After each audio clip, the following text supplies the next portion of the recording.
시청자 여러분 안녕하십니까? 크리스찬 헤럴드 TV 뉴스룸의 손동원입니다. 오늘 여러분과 함께 나눌 주제는 당신의 크리스마스는 안녕하십니까? 입니다. 크리스마스를 맞아서 가족들이 찾아오지 않는 혼자 사는 노인의 외로움을 그린 독일의 TV 광고가 유튜브상에서 눈물샘을 자극하고 있습니다.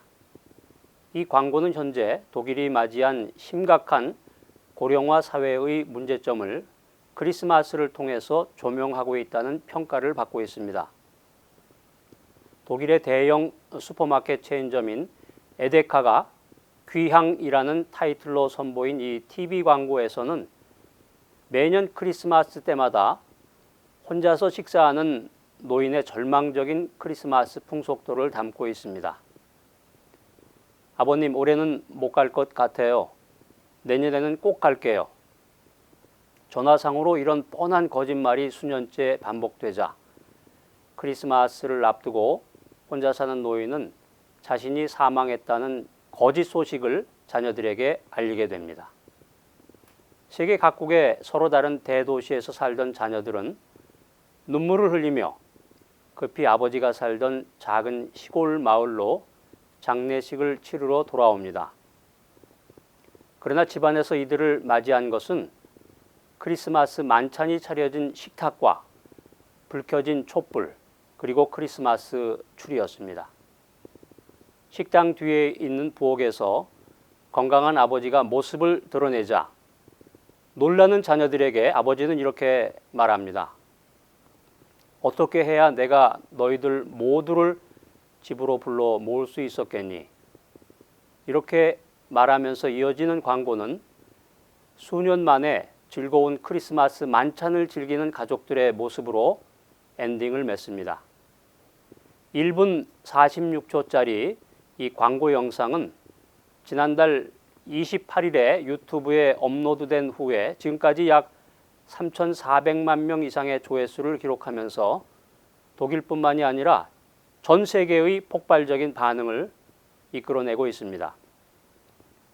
독일 신문인 자이퉁지는 이 광고에 대해서 많은 사람들이 스스로 현행범이라고 느꼈다라고 말하면서 스스로에게 우리가 직장이나 친구들과 자신의 취미 생활을 사랑하는 부모님보다 더 중요하게 여기지는 않았는가라는 자문을 하게 만들었다고 보도하고 있습니다. 시청자 여러분, 전 세계에서 가장 기독교적인 나라로 손꼽히는 미국에서 메리 크리스마스라는 연말 인사가 사라지고 있습니다. 그 대신에 즐거운 휴일을 의미하는 해피 할리데이즈나 새해 복 많이 받으세요를 의미하는 시즌스 그리팅즈라는 인사가 주류를 장악하고 있습니다. 이것은 순위파 급진 무장 세력인 이슬람 국가와의 이 전쟁이 확대되면서 서방 세계 곳곳에서 특정 종교의 색채를 최소화해야 한다는 목소리가 커졌기 때문입니다. 공공장소에서 크리스마스를 상징하는 산타나 루돌프를 찾기가 어려운 것도 이런 분위기 때문입니다. 성탄절에 미국의 대형 백화점이나 레스토랑 등에서도 메리 크리스마스란 표현은 쓰지 않습니다. 예수 그리스도의 탄생을 기념하는 세계인의 축제였던 크리스마스가 이슬람 테러 세력의 영향으로 바람과 함께 사라지고 만 것입니다. 시청자 여러분, 스타벅스 커피 잔에서 크리스마스를 상징하는 문양들이 없어지고 있습니다. 스타벅스는 세계에서 가장 큰 다국적 커피 전문점인데요. 전 세계 64개국에서 총 2만 4천여 개의 점포가 있다고 합니다. 미국에는 약 13,000개, 한국에도 약 700여 개의 점포가 있습니다. 올해는 커피 전문 체인점인 스타벅스가 크리스마스 논쟁의 불을 지피고 있어서 미국 내 기독교인들이 반발하고 있습니다. 사실 그동안 스타벅스 커피 전문점에서는 연말이면 별이나 또 썰매 등으로 이 크리스마스를 상징하는 무늬가 새겨진 컵으로 성탄절 분위기를 만들었는데요. 올해는 갑자기 이런 무늬가 모두 없어지고 빨간색만 남았기 때문입니다. 올 연말은 미국 대선까지 겹치면서 이 크리스마스 논쟁이 점차적으로 확대되고 있습니다. 공화당의 도널드 트럼프 후보는 스타벅스가 크리스마스를 축하하지 않기로 했다면서 유세 때 불매운동을 제안하기도 했습니다. 그러면서 그는 내가 대통령이 되면 모두가 메리 크리스마스를 다시 외칠 수 있게 하겠다 이렇게 얘기했습니다. 스타벅스컵 논쟁이 불거지고 나서 트위터나 인스타그램 등 소셜 미디어에서는 크리스마스 전쟁에 대한 열띤 디베이트가 벌어지고 있습니다. 정치적 올바름을 과도하게 추구해서 크리스마스를 빼앗겠다는 의견이 있는가 하면 다른 종교에 대한 배려는 중요한 가치이고 오히려 크리스마스에 대한 과도한 집착이 더 문제라는 의견도 있습니다. 이와 같은 크리스마스 논란은 미국 전역과 유럽으로 퍼져나가고 있는 중입니다. 파리 테러 이후에 유럽은 크리스마스가 예전과 같지 않습니다.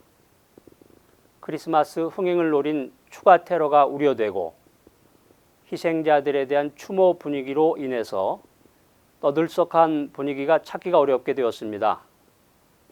파리에서는 샹젤리제의 크리스마스 마켓이 테러 직후에 폐쇄되었다가 며칠 만에 다시 개장했지만 조명 점등식 같은 이 화려한 행사는 취소했습니다. 월스트리트 저널은 독일 곳곳에서 크리스마스 마켓 주최 측과 경찰이 모여서 위기 대응 방안을 논의하는 등 흥겨운 크리스마스라기보다는 이 바짝 긴장한 이 크리스마스라고 보도하고 있습니다. 시청자 여러분, 크리스마스가 이제 비판대 위에 올려졌습니다. 크리스마스가 정체성을 상실했고 세속화되었다는 비판을 받고 있습니다.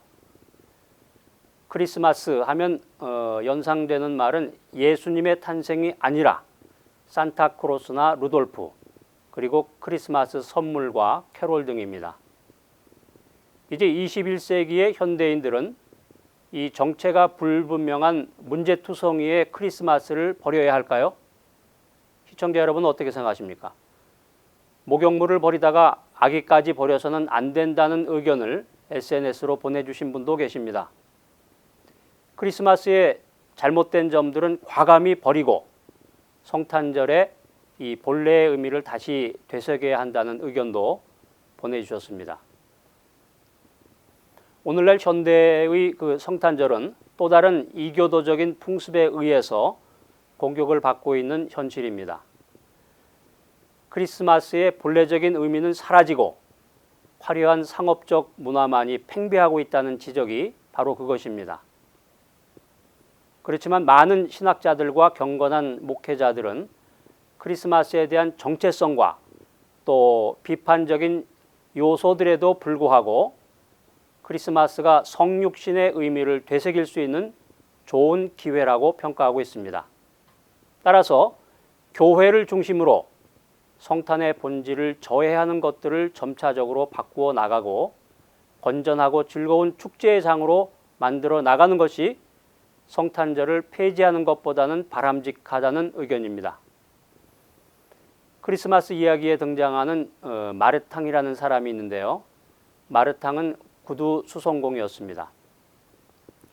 성탄 전야는 춥고 눈이 내렸지만 이 마르탕의 구두방은 환한 불빛으로 가득했습니다.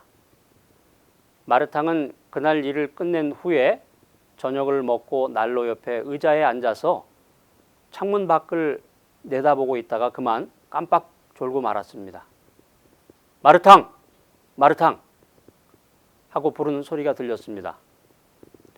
마르탕이 나를 보고 싶어 했으니 내일 아침부터 밤까지 창밖을 내다보고 있으면 내가 지나가는 것을 볼 수 있을 거야.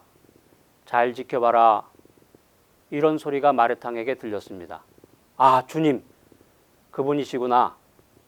주님이 우리 집을 다녀가신다고 약속하셨는데 교회에서 그분의 모습은 많이 봤으니까 그분을 만나면 쉽게 알아볼 수 있을 거야. 마르탕은 자정이 지나서 자리에 누웠지만 그 목소리가 아직도 귀에 쟁쟁했습니다. 마르탕은 아침을 맞이하며 첫 번째 통행인을 기다렸습니다. 처음으로 나타난 사람은 거리의 청소부였습니다. 야, 참 가엾은 사람이구나. 성탄절 아침에도 길을 쓸어야 하다니. 마르탕은 이렇게 말하면서 추위에 떨고 있는 청소부에게 뜨거운 커피 한 잔을 전해주고 빨리 창가로 달려가 밖을 내다보면서 그동안 혹시 주님이 지나가시지나 않았나 하고 좌우를 열심히 살펴보았습니다. 몇 시간 후에 남루한 옷을 입은 젊은 여인이 아기를 안고 지나가는데 얼굴이 창백하고 몸이 수척한 것이 몹시 가엾게 보였습니다. 문을 열고 그녀를 불렀습니다. 마르탕이 아기 예수님께 드리려던 신을 불쌍한 여인의 아기에게 신켜보니까 꼭 맞았습니다. 여러 시간을 지나는 동안에 많은 사람들이 오고 갔습니다. 노숙자들도 여러 명 지나면서 그의 인자한 얼굴을 보고 손을 내밀었습니다. 마르탕은 그들을 빈손으로 보내지 않았습니다. 그러나 주님은 나타나지 않으셨습니다. 낙심천만한 마르탕은 지난밤 꿈이 사실로 나타나기를 바랬는데 이렇게 중얼거렸습니다. 그때 갑자기 방 안이 환해지고 문은 열리지 않았는데 그 작은 방은 사람들로 꽉 찼습니다. 그 중에는 아침 일찍이 제일 먼저 만났던 청소부도 있었고 아기를 데리고 온 젊은 여인도 있었습니다. 여인의 품에 안겨있던 아기가 손가락으로 마르탕 앞에 놓여있는 성경책의 다음 구절을 가리켰습니다. 내가 줄일 때 내가 먹을 것을 주었고 내가 목마를 때 마실 것을 주었고 내가 나그네 되었을 때 내가 나를 대접하였느니라. 이 가장 작은 소자 하나에게 한 것이 곧 나에게 한 것이니라. 누구든지 이 가장 작은 자 하나를 영접한 것이 곧 나를 영접한 것이니라.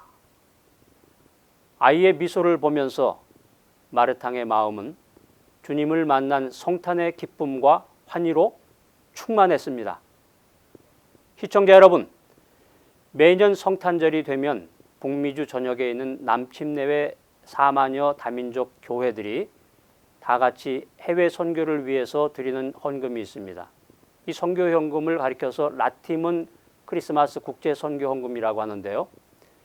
이 헌금으로 전 세계에 있는 140여 개국에 흩어져 있는 약 5,500명의 해외 선교사들의 1년간 사역과 생활을 후원하게 됩니다.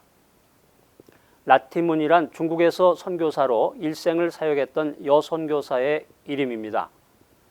라티문 선교사는 그녀의 나이 33살에 미혼 여인의 몸으로 중국 선교사로 임명을 받고 파송이 되어서 40년간 중국에서 외국 마귀, 천국책을 가진 방문자 등의 닉네임으로 중국인들과 함께 동고동락하면서 사역을 했습니다.